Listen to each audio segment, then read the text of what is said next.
right. Well, to another Lightning Ventures founder interview. Okay, we're a little late, little overdue here, but we're going to have some fun talking about cross-border payments using the Lightning Network magically under the hood.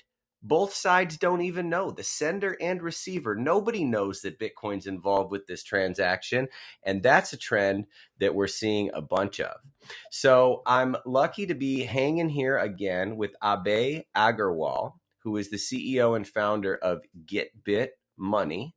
And they are India's first and best shot for a Bitcoin only app, right? A Bitcoin only exchange. This is a real interesting business. There's two sides to it. There's the remittances going into India, which is a whole business in itself.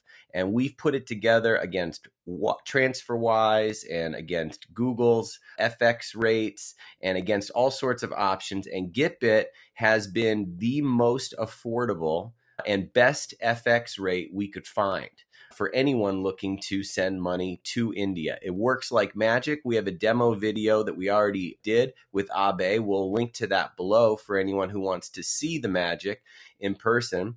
And we have a bunch of questions here from our group, from the Lightning Ventures Syndicate. And just because I never do this, I'll do a quick little plug here. If you want to get started investing in Bitcoin startups, you can do that in Lightning Ventures. That's what we do. Just go to ltng.ventures and sign up. We'll send you a link to get rolling, and you can network, support, and invest in the best Bitcoin startups out there. So let's do a quick little run through, just real quick. This is Abe here. This is his LinkedIn.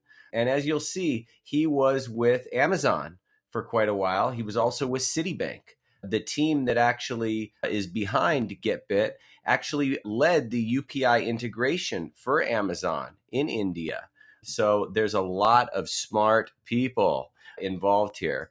Okay, and we're going to go into their website a little bit more, but this is the American site. It's getbit.money.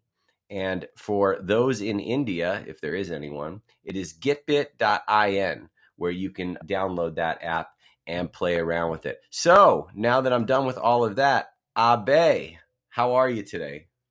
I'm doing great, Maz. Thank you so much for having me here and really excited to talk to you and answer the questions from your group. Okay, very cool. So we did a quick pitch video where you walked through the deck and talked about GetBit. We did a demo video that showed both sides of this platform, right? Both sending from the US, from USD via a Plaid integration, and the money landing in Indian rupees instantaneously, powered by Bitcoin. It worked beautifully.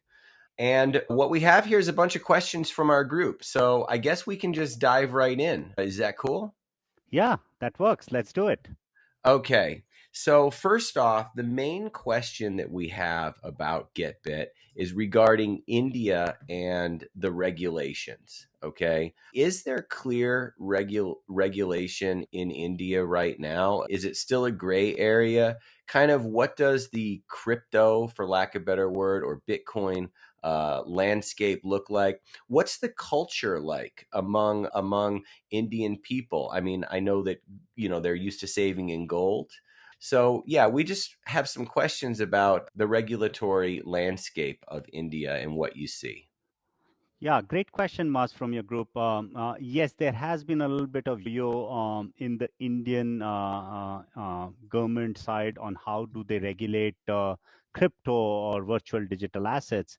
So today in India, everything which is Bitcoin or crypto is commingled, and they are all called as virtual digital assets.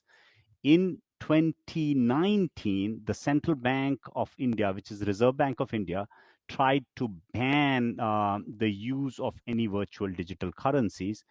But this was taken to the Supreme Court of India, and not many people know about it. But the Supreme Court of India overruled the central bank and did say it is the fundamental right of each Indian to deal in any commodity or asset that they choose. Post that, there is been a greater regulatory effort to align this to what are allowed and not allowed, As we speak today, there is clear guidelines on how virtual digital assets are to be treated.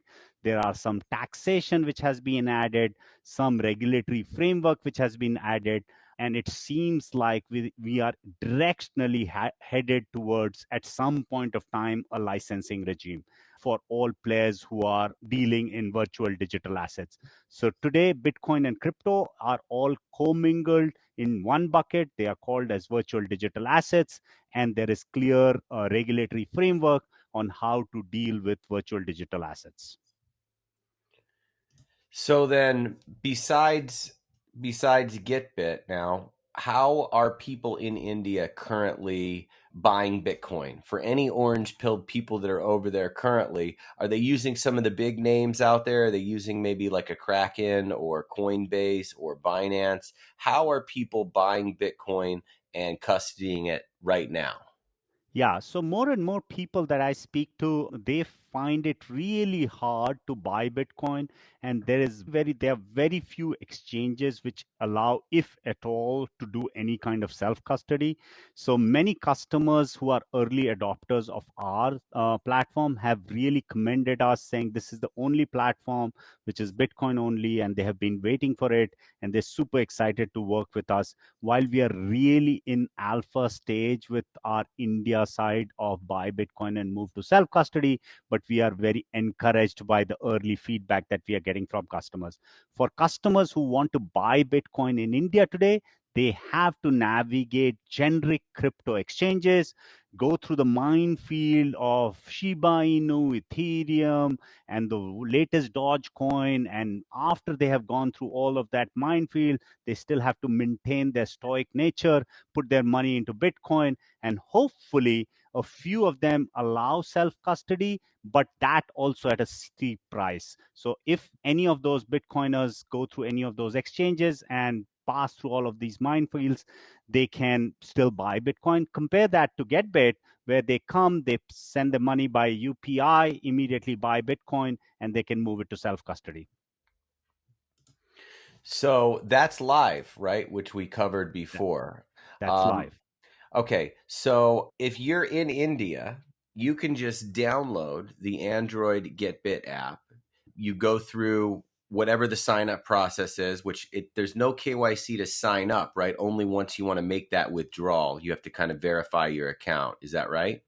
Yes, just to buy Bitcoin, there is no KYC needed. All you need to is verify your mobile number, download the app, verify your mobile number, and you're ready. You can send money by UPI as little as $3 minimum. $3 is what you can purchase, and then you are ready to buy your first Bitcoin. And whenever you want to move it to self custody, is when we'll need to take your KYC. Okay. So let's move on here because we got a few. So this person in our group says, I used their remittance service to send money to India. However, can we please understand the business model of the company for remittances? How are you making money? If you're not charging a fee, or if you are charging a fee or taking a cut from the exchange rate. So I believe it's a 1% flat fee with no other hidden charges.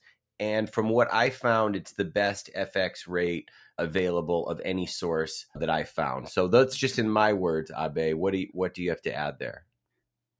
Yeah, so what we've done, Maz, is try to make it very simple for customers, because historically, when we've compared remittance services, there are multiple categories of fees. Someone might call it fixed fee, like a Remitly might charge a 399 fixed fee if you're sending less than 1,000. There might be Wise, which might call it an ACH or a Swift fee of $1.99. These, we believe, are cognitive loads to customers. And what we want to make is very simple. You want to send $10, just select $10. Our platform will show you exact Indian rupees that the recipient will get. If you like that exchange rate, you go ahead and click the confirm button. If you don't like that exchange rate, you don't confirm that and choose whichever is the platform that you are comfortable with. So we want to remove all the cognitive load, and that's why we make it fee free for the customers. We do make some money in the exchange rate that you get. But having said that, when we compare ourselves with any of the other providers, our exchange rates are more competitive. So whatever is the landed exchange rate that you are getting as a customer, it is the most competitive in the market, plus leaves some value for us as GetBit to build a profitable business. Yeah, I just want to add something to that. We put a screenshot of it, and I did my own research on sending just $1, because that's one thing that's very cool about what you've built here is you could send $1 to India. And I tried to send $1 from the US to an India account via my Wise, and it actually took 74 of it in a fee. So my $1 was actually 26 cents in Indian rupees by the time it was all done. And you've built something that is far better than that. Yeah, yeah. So any low value transfer is completely underserved. And we think with 50 million English speaking Twitter users and the growth that we are seeing in decentralized social media, be it with Noster or other forms of social media which are decentralized, we think more and more people will be doing value for value commerce, and low value payment processing rails, we believe, will empower all of these entrepreneurs to think about businesses which now are free from the shackles of minimum payments or minimum fees. So we're super excited about it. We don't know what entrepreneurs will build on top of it, but we're super excited about enabling $1 transfers like Venmo from US to India.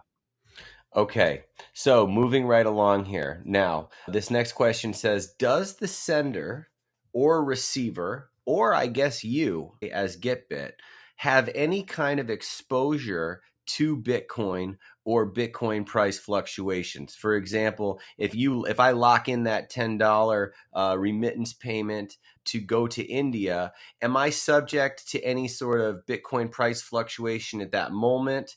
And then are you, or is GetBit, subject to anything that could happen there with price fluctuations? Yeah. So neither the sender nor the recipient is subject to any Bitcoin price fluctuation. The sender, when they do the transaction, confirm how many dollars they are wanting to send from their bank account. We are only authorized to take that many dollars from their bank account. While they send, before they confirm the transaction, we commit the exact amount of Indian rupees that the recipient will get, and that is the exact amount of Indian rupees that the Indian recipient will get. Everything else is what GetBit makes it happen. There is a small critical that we run where what we've done is taken the dollars, converted in Bitcoin, send Bitcoin through Lightning over to the Indian entity, and then converted it back to Indian rupees. We have contractual relationships both from dollar to Bitcoin and Bitcoin back to Indian rupees with liquidity providers. We manage those risks with our liquidity providers. Could, in a black swan event, we be exposed to some of it? Yes, that could potentially be true, but we think we are the right people to take any of those risks versus customers. So neither the sender nor the recipient takes any Bitcoin volatility risk. In a black swan event, we do take some kind of Bitcoin volatility risk during the moment when the dollars are converted to Bitcoin and Bitcoin is converted back to Indian rupees. All right, so I definitely want to get through all these questions, and I have quite a few more here. Okay, so let's talk about a user acquisition strategy, okay, and going to market.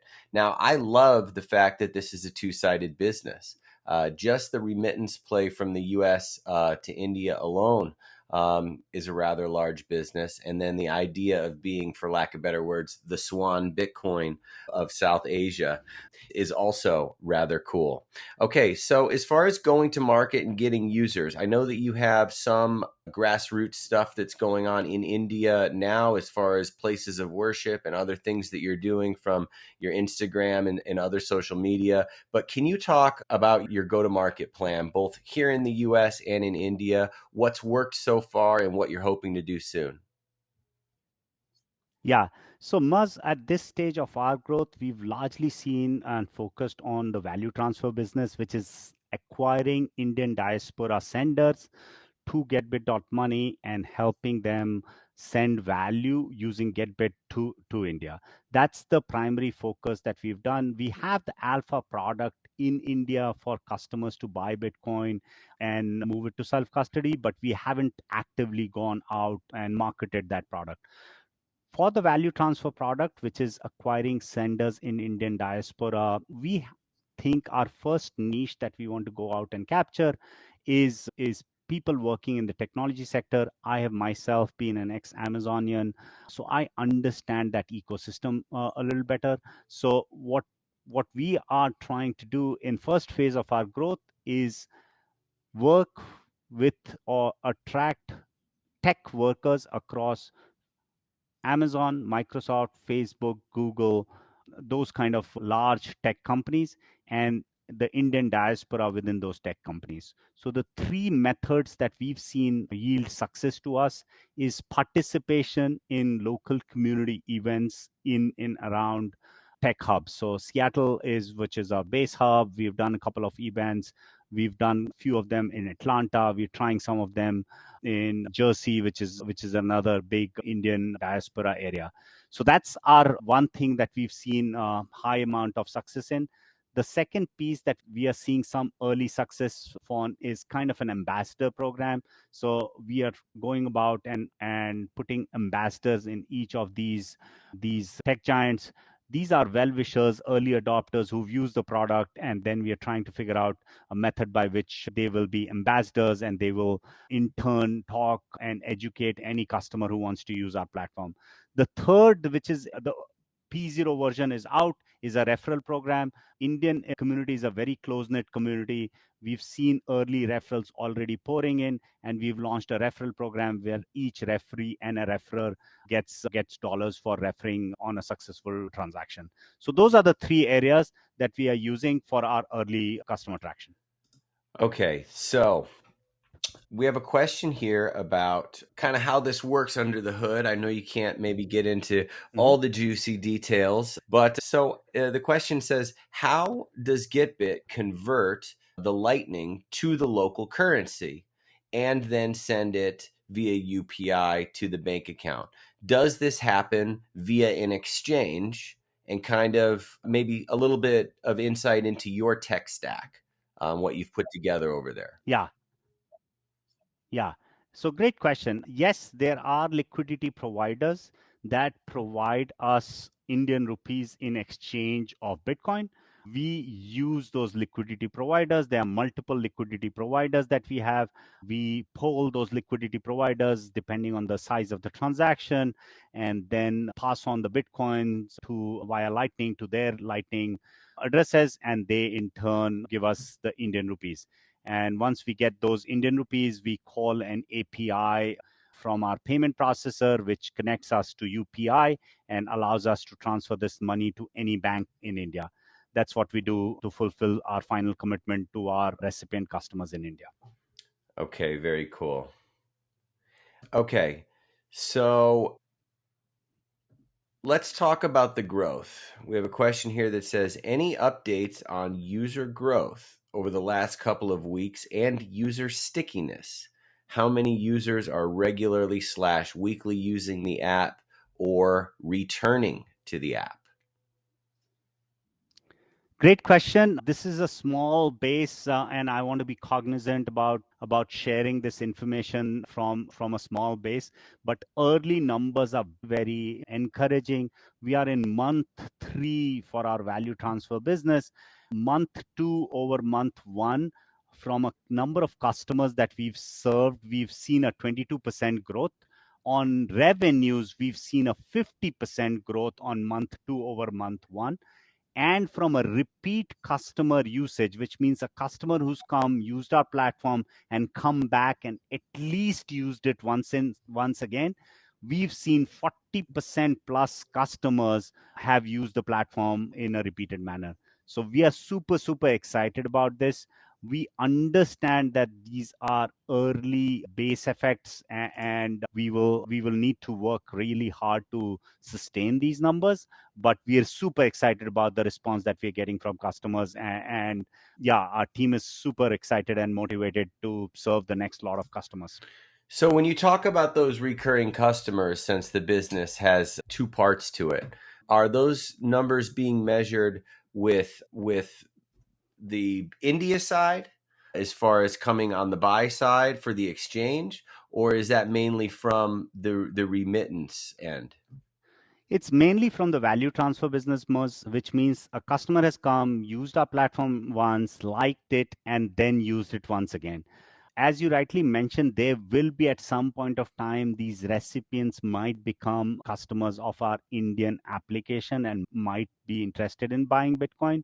But it's really early at this point of time. So when I'm talking about repeat customer, I'm talking about a sender who comes to getbit.money, uses the platform, links his bank account, completes his KYC, and sends once, likes the product, likes the exchange rate, and then sends again. So this is disconnected with another separate unique customer, which might be coming from the India side of the platform, and then loading money into the India platform and then buying Bitcoin. So these are two separate parts of businesses of our business. They could in future be an overlap of customers. So example, if I was sending, let's say I have a 13-year-old son, he's interested in music, he has a music teacher who teaches from India. If that music teacher is receiving money from Bit, then sooner or later that person might get orange pilled and might say, hey, I don't want to use all of this money into my Indian rupees, and I want to save some of it as Bitcoin. And then they can potentially use the India side of the business and buy Bitcoin and move it to self-custody. Okay, that sounds great. It'd be nice to be able to dial that up and give people that choice when they start wanting to save in Bitcoin. Okay, so we have a question about your founding team here, or about the team in general. How many people are on the team as of right now? But most importantly, the question is, where is the team based? Do you have boots on the ground in India, or is everyone sort of here in the Pacific Northwest where you are? Where is everybody? Yeah, so we are 14 people altogether in the team today. Two of us are in Pacific Northwest, and 12 of us or 11 of us are back in India, and one of our person lives and operates out of London. So we are a truly global team. We have 1% in London, 11 people out of India, and two people in Pacific Northwest. Of the 11 people in India, five of them operate out of Bangalore, and two of them in other remote cities, and four of them operate out of Gurgaon, which is the suburb outside outskirts of the Indian capital of New Delhi. All right, cool. So I guess the final question, which it's not broken out in some of these numbers, is Vietnam and why you went live in Vietnam first. That was the first big announcement. I know that when we first met, the goal was always India. And then all of a sudden, you were live in Vietnam, Yeah. participating through Strike's Send Globally network. I think that you are. I think that's you, right? For Yes. Yes. for Vietnam. But why Vietnam? Is that a big part of the revenue? What happened with that, and where's that focus now in terms of Vietnam versus India? Yeah. So great question again. As part of our go-to market, we have two parts of serving the sender. So if you think about the value transfer business, sender is the main customer. Initial thesis we had is we would go and plug with various wallets who are already present in many of these geographies and are serving senders, and we would just expose our APIs, and they will do all the heavy lifting of onboarding customers and engaging with them and ensuring that they can send money to these recipient markets. And with that thought process, we were thinking about how can we expand the number of countries that we serve, and we saw that India and Vietnam were very similar in in culturally and in how payment processing happens. And we had some relationship which could be leveraged to also launch Vietnam. And that's how we went about launching Vietnam. At that point in time, Indian regulations were going through a couple of changes at that moment of time. And that's why we held back, and we're trying to understand the Indian regulation to a deeper level before we went live in India. I think that'll do it for us here. If you want to learn more about Lightning Ventures and investing in startups, you can.